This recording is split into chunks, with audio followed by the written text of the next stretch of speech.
Meu nome então é Ângela Gomes, né? Quero saudar a mesa, a Sandra, a Grace, a Carmen, né? A Leonara. Quero saudar o Afonso, o Adeli. E faz 15 anos que eu trabalho no Grupo Hospitalar Conceição. E quero iniciar a fala falando de hoje, né? Como é que surgiu essa ideia do hoje, por que estamos aqui hoje.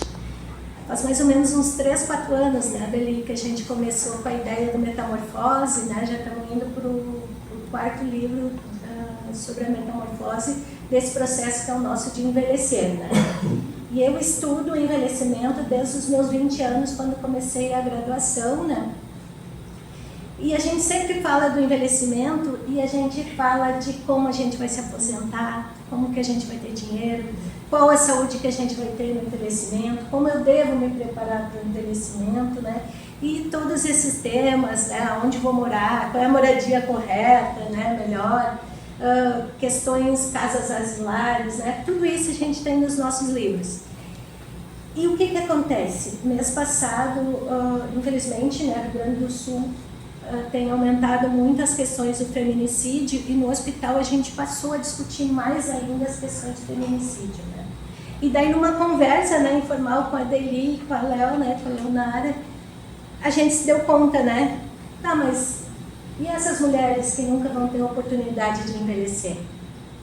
Então a gente se deu conta que a gente sempre falava do envelhecimento, mas e as pessoas que não tiveram a oportunidade de envelhecer?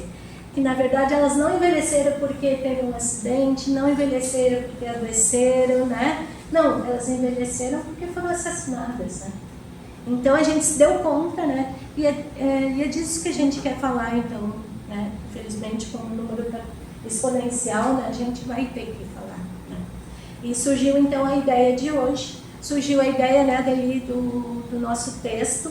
E no 4º livro, então, a gente vai falar cada vez mais, né, desse assunto, porque como movimento social e eu trabalhando em hospital, a gente não tem como fugir disso. E a gente tem que trazer a reflexão cada vez mais para a sociedade, para a gente abordar esse tema, porque nós somos a sociedade e o que estamos fazendo dessa sociedade, né, isso é a importância. E eu, trabalhando 15 anos no Hospital Conceição, para quem não conhece, ele é um grupo hospitalar, né? Ele é formado pelo Hospital Cristo Redentor, pelo Fêmea, né? Pela UPA, por 15 postos de saúde, pelo Hospital Conceição e atualmente pelo Hospital do Rio de Janeiro, que o governo federal pediu para a gente assumir o Rio de Janeiro também, né? Estamos muito! E agora em junho, já que a gente está fazendo um bom trabalho, estamos assumindo Pelotas também. E tem um lobby com Canoas, enfim, né? Que só o mundo aí, né? Então, atualmente a gente tem em torno de 15 mil pessoas trabalhando no grupo, né? Que é muito grande. E o que a gente tem debatido em termos, né, de feminicídio? Principalmente o Hospital Cristo Redentor e o Fêmea. Chegam muitas mulheres, né, machucadas.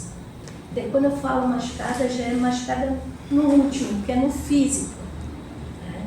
Então, espancadas. E muitas vezes elas são levadas pela própria pessoa que espancou, né? Então a gente vê isso no Fêmea, né? Vê muito no Cristo, vê no Hospital da Criança, as crianças, principalmente meninas, né? Os abusos. E a gente precisa falar disso, porque em torno de 80% dos casos acontece dentro das nossas famílias. Não é na rua, não é um assalto, não é, né? Tem, mas esse número é pequeno perto do que acontece com as pessoas que deveriam zelar por nós, né? Então são os nossos entes queridos, a nossa família. Então a gente tem que olhar para isso, na minha opinião, e olhar, nossa família então está doente, né? É isso que a gente vê no hospital. Não é um lugar fácil de trabalhar, porque a gente trabalha todo o tempo com limite, vida e morte. Vida e morte, vida e morte. Então, melhorando os projetos no hospital nos últimos 2 anos, principalmente, se criou um serviço que a gente chama Rehuman, que é para tratar exatamente das questões femininas. O que a gente viu? A gente tratava, enquanto médico, enquanto enfermeiro, né, essa mulher, mas ela ia para casa. Não, então agora tem um Rehuman. Se ela assim desejar, e tem um tensionamento, né, para oferecer para ela esse serviço, ela vai ser orientada de forma psicológica, de forma com assistente social, né? Para dizer qual a rede que ela tem de apoio, né? Se ela precisar uma casa-lar, uma casa de passagem para ela e os filhos. E não adianta mandar para casa se ela vai ser espancada novamente e até morta, né? Em casa. Então a gente precisa ter uma rede de apoio, uma rede melhor, uma rede com a brigada militar, né? A gente precisa qualificar e a gente precisa que o nosso poder político, né, entenda que tem que investir dinheiro, né? Porque infelizmente nos últimos tempos aqui no Rio Grande do Sul estão cortando dinheiro dos nossos projetos, né? E sem dinheiro a gente não faz, né, os nossos projetos. A gente precisa ter mais casa-lar. Mês passado, a nossa deputada federal Maria do Rosário fez toda uma apresentação, né, sobre como está o Rio Grande do Sul, e a gente vê ainda que a assistência é muito não, né, é pouco, a gente gostaria que fosse mais, mas que ainda existe, em Porto Alegre, né, região metropolitana e Serra, e todo o resto do Rio Grande do Sul não existe delegacia da mulher, não existe casa de passagem, sabe? Então, assim, a gente está muito aquém das necessidades, né? E para isso a gente precisa de dinheiro, precisa que politicamente, né, seja investido nos nossos projetos. Então, esse é o inicial, né, que eu quero conversar com vocês, que a gente vai discutir, e para balizar as nossas reflexões, eu trago aqui uma breve apresentação que eu faço lá no hospital. Atualmente eu sou responsável por 3 comissões, né? É a comissão CEPI, que trata das questões raciais no hospital, a questão da CEPAM, né? A CEPAM trata das questões das deficiências, né? As pessoas que são deficientes, o que a gente precisa melhorar no hospital, e a questão de gênero, o que a gente precisa melhorar, né? Tanto no hospital para os usuários quanto para nossos trabalhadores, falar das nossas questões de gênero. Então, aqui, o que vocês estão vendo aqui? Quero que me ajudem. Tela vazia. Uma tela vazia. Serviço nenhum, ajuda nenhuma, dinheiro nenhum, político nenhum. Por aí vai. Essa é a primeira reflexão que eu trago sempre quando a gente vai trabalhar com as comissões e trabalhar com as questões sociais. Nada. Né? Às vezes a gente vê dinheiro, projeto, né, desperdiçado em tantas outras coisas, mas para nós, nada, vazio. Então, a gente não consegue nem falar sobre isso, né, e nem que deputados, enfim, muitos nos ouçam, né. Então, assim, o que é, na verdade, violência de gênero? Ao contrário. Violência de gênero, então. A gente fala de violência de gênero, mas o que na verdade o conceito quer trazer, né? É aquilo que ocorre com base no gênero da pessoa, né? Ou seja, ela está entrelaçada, trazendo a desigualdade de papel social atribuído ao gênero entre homens e mulheres. Então, socialmente, nós mulheres temos, né, à medida que os séculos vão passando, nós somos desqualificados. Temos uma desumanização. Né? E se a gente, e não estou entrando no mérito de religiões, mas se a gente vê, a gente nasceu da costela de um homem e a gente fala com o demônio, né? Porque a gente foi nós que demos a maçã, expulsamos, né?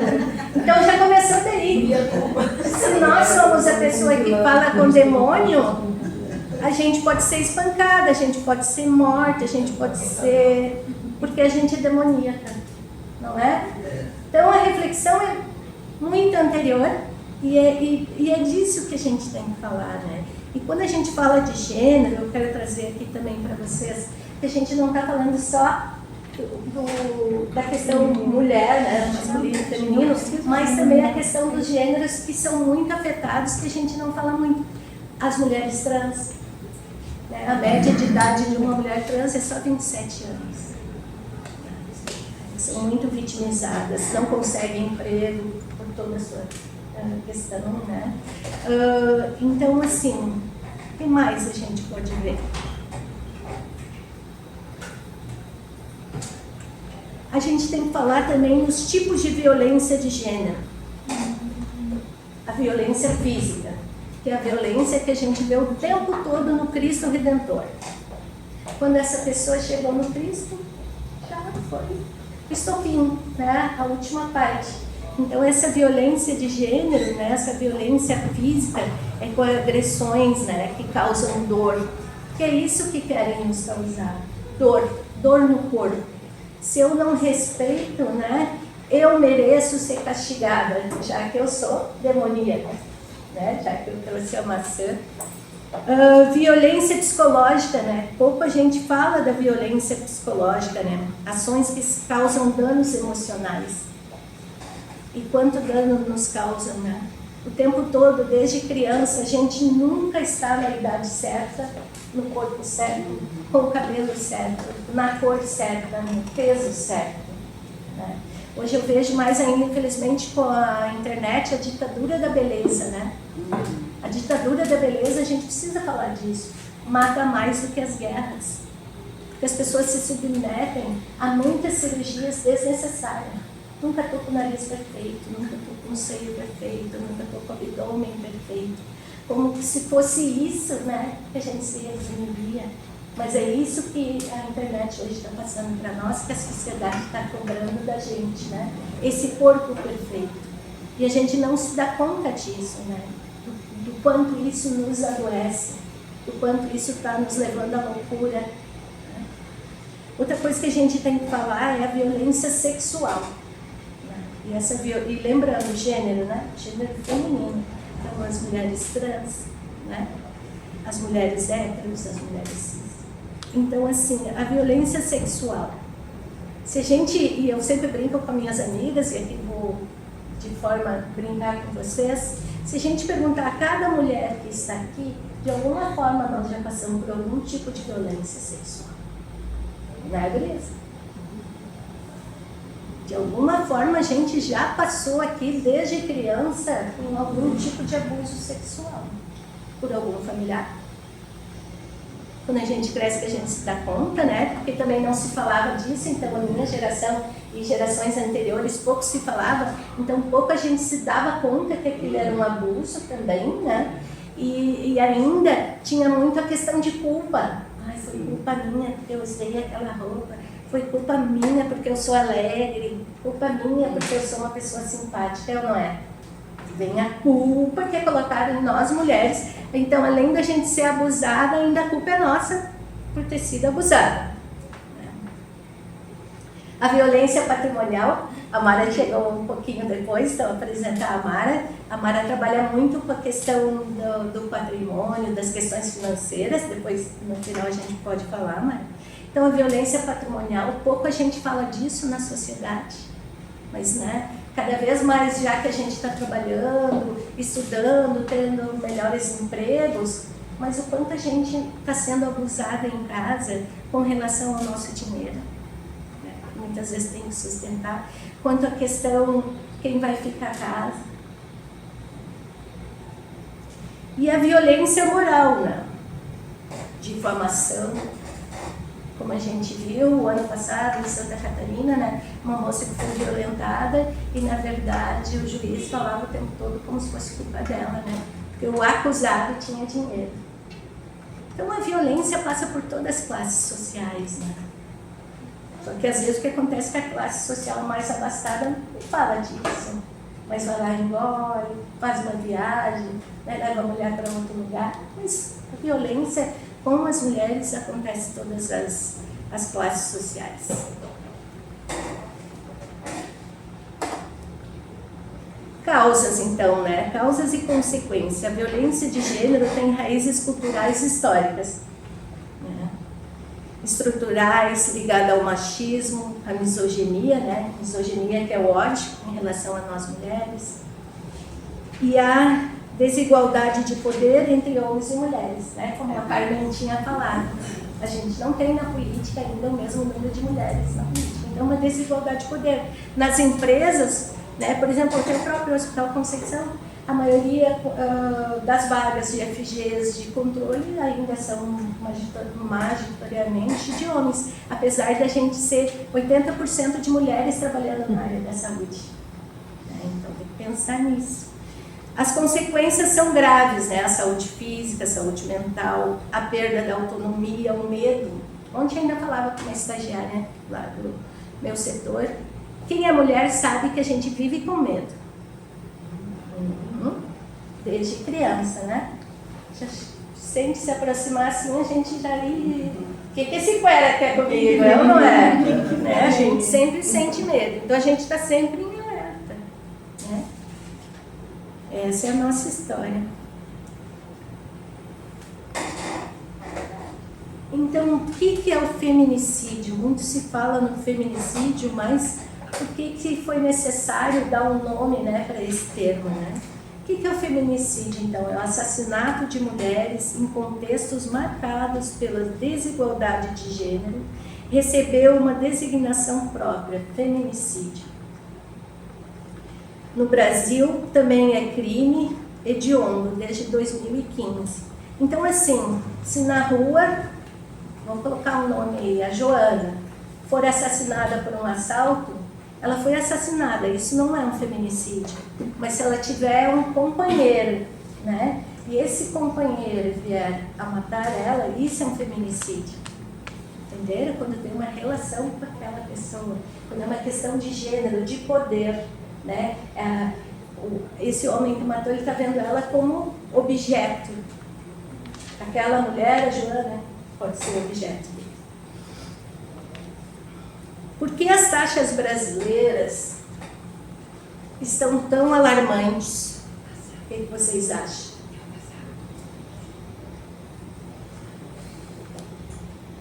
Quem é que pode ajudar?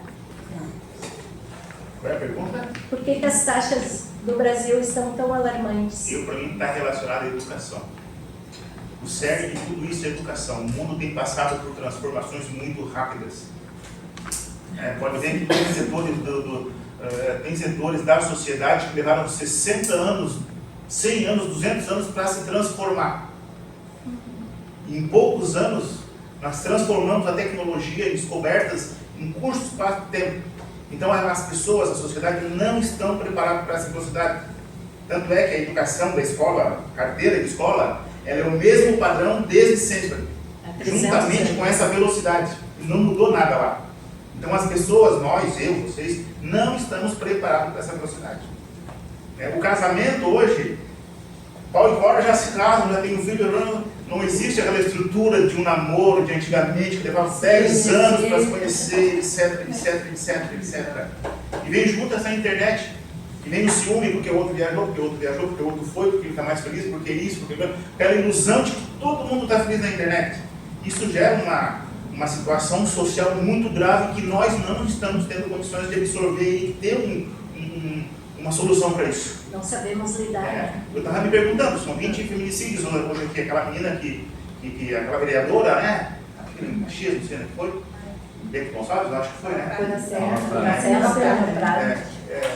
Porra, 30 anos de casado. O que aconteceu ali? Qual foi o estupim disso ali? Né? O governo, vamos fazer um estudo desses 20 do ano passado, do ano retrasado, vamos estudar qual é a origem disso ali. Poxa, 30 anos de casado de Jesus Cristo, como é que pode? Qual é o seu nome? Carlos. Carlos. Eu posso? Pode.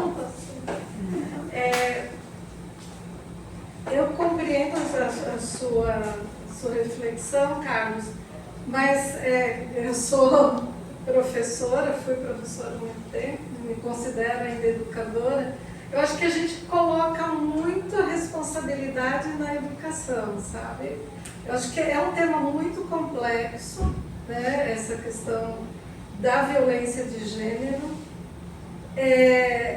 Para mim é uma questão estrutural, onde o capitalismo ele usa, né, das violências de gênero, do racismo, do sexismo, para se manter. Né? Há especialistas dizendo que o capitalismo está em falência, né? Mas eu acho que os sistemas, né, vocês falaram, citaram a religião, né? Eu sou cientista da religião também, sou feminista. Então a gente vê hoje, né, nas religiões cristãs, na religião cristã, nas igrejas cristãs, o quanto a religião é um braço do capitalismo também, né? Como o capitalismo utiliza do cristianismo, do judaísmo, para se manter no poder, né? Então, para mim, é uma questão, eu acho que a educação é importante, como já dizia, né, o nosso querido Paulo Freire, a educação, ela tem um caráter transformador, quando não tem, é um prejuízo, né, para a sociedade. Mas eu penso que é algo mais complexo, sabe? É estrutural e os sistemas, né? Então, todo essa uberização, né, da economia também leva as pessoas a adoecerem, né? Os homens adoecem e as mulheres, em consequência, são mortas, né, por esse adoecimento. Então, não sei, eu só estou Qual o seu nome? Isabel. Só estou trazendo também provocações. Não, e ninguém como tem a resposta. Isso, e como eu sou professora, eu já fiz essa provocação. Então, tipo assim, quando eu trago ali porque as taxas brasileiras são alarmantes, é uma pergunta mesmo, né?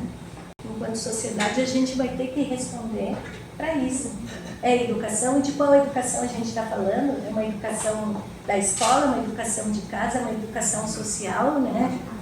É isso, a gente vai ter que refletir. Eu posso colocar um adendo? Meu nome é Célia, sou cuidadora da Mamá, mas sou mulher e negra, né?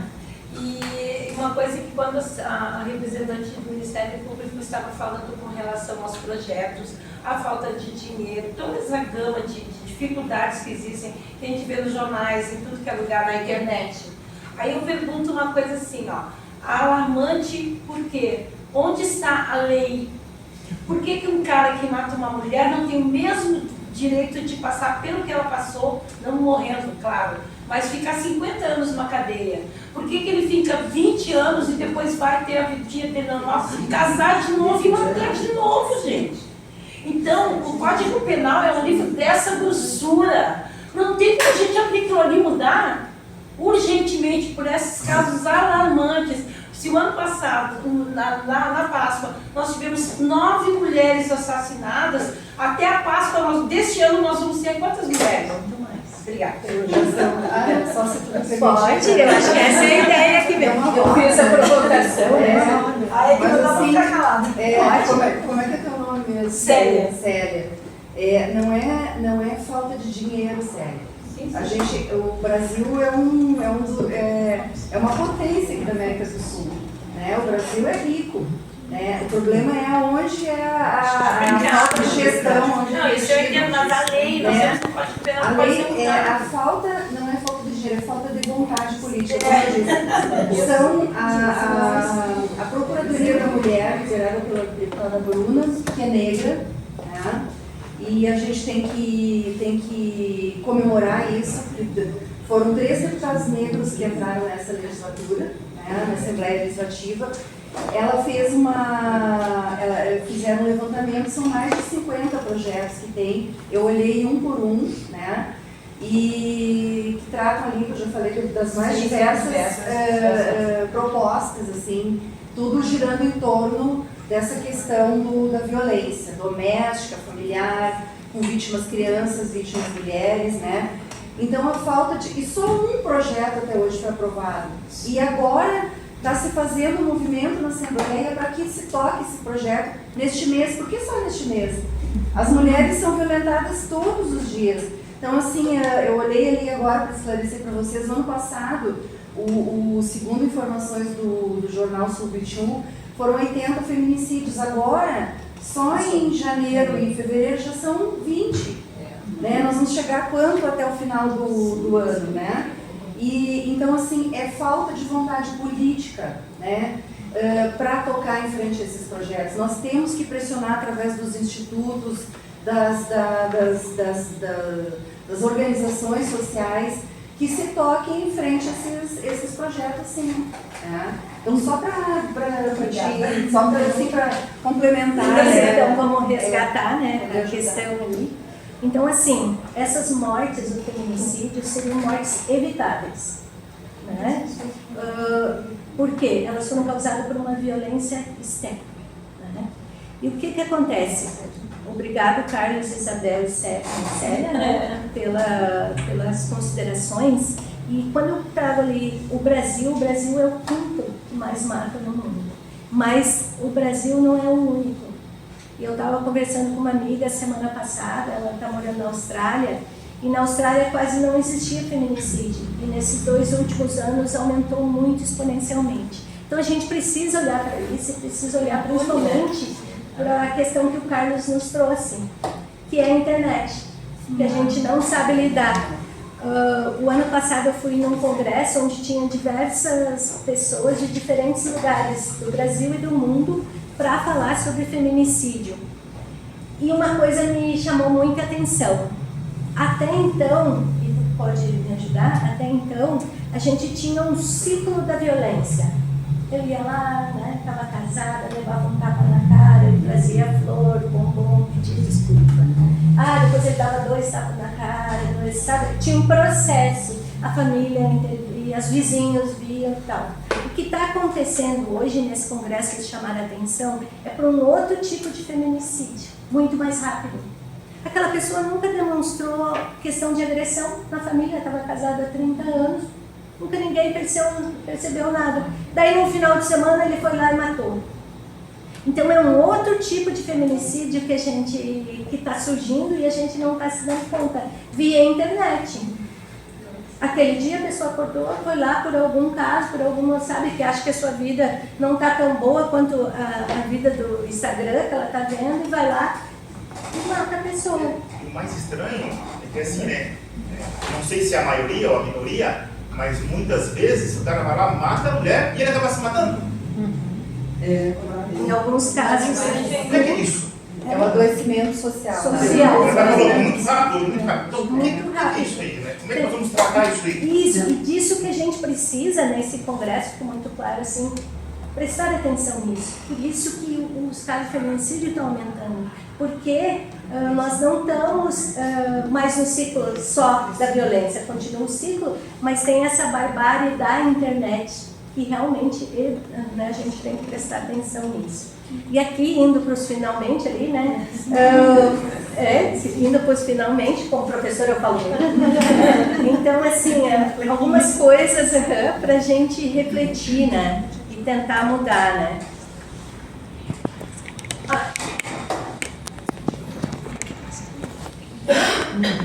Como evitar essas mortes então anunciadas, né? Como é que a gente pode evitar? Uma coisa. Aqui, ó, quem que tem 40 anos aqui?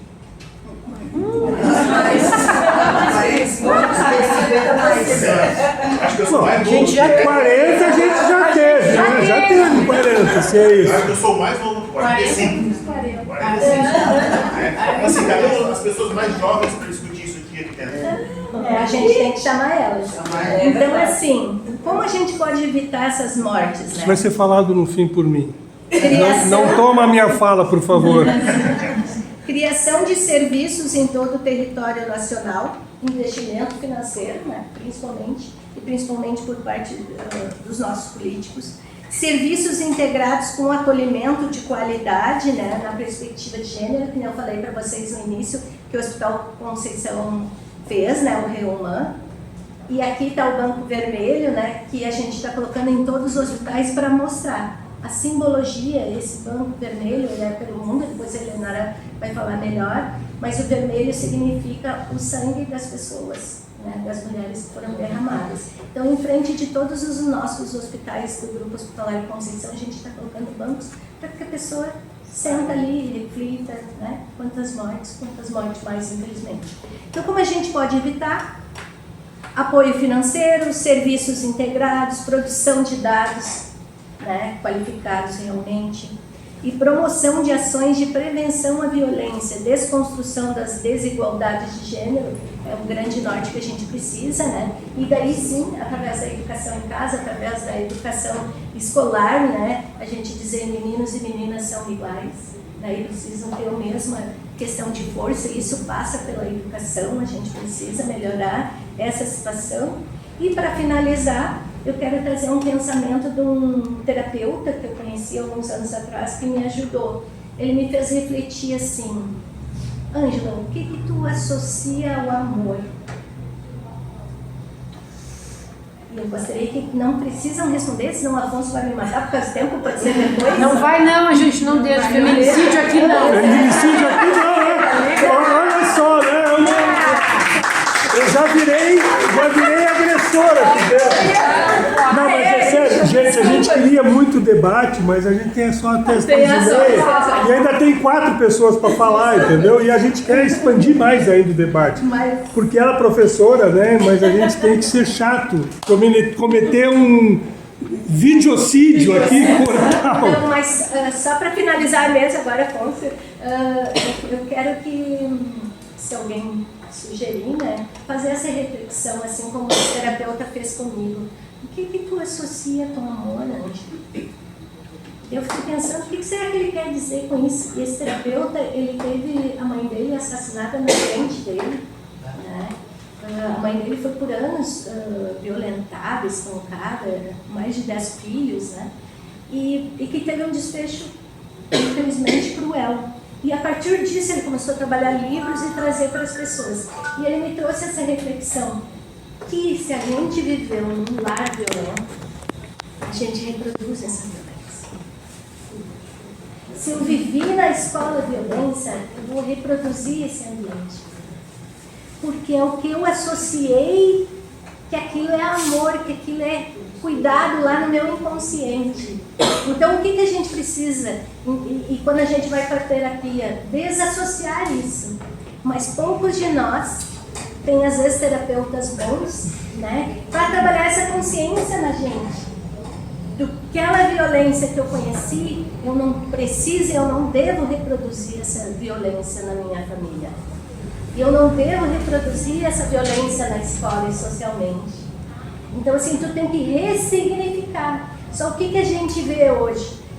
Famílias que foram totalmente, vamos chamar um termo aí, horríveis. Qual é a reprodução quando aquela pessoa casa? Reproduzir. Por quê? Foi aquele modelo de pai que ela conheceu, aquele modelo de mãe que ela conheceu.